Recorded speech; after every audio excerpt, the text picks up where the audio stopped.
Hello and thank you so much for viewing my channel, Mustard Seed Faith Can. My name is Danielle, and in this video I will be showing a few photos of an old drawer that I turned into a planter box.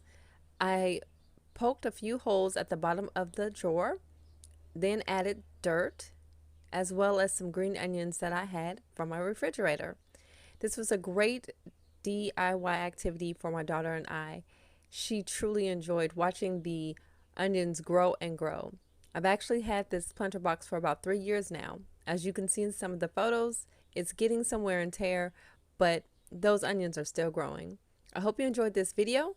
I hope it inspired you to either get creative, start a garden, or just enjoy the outdoors.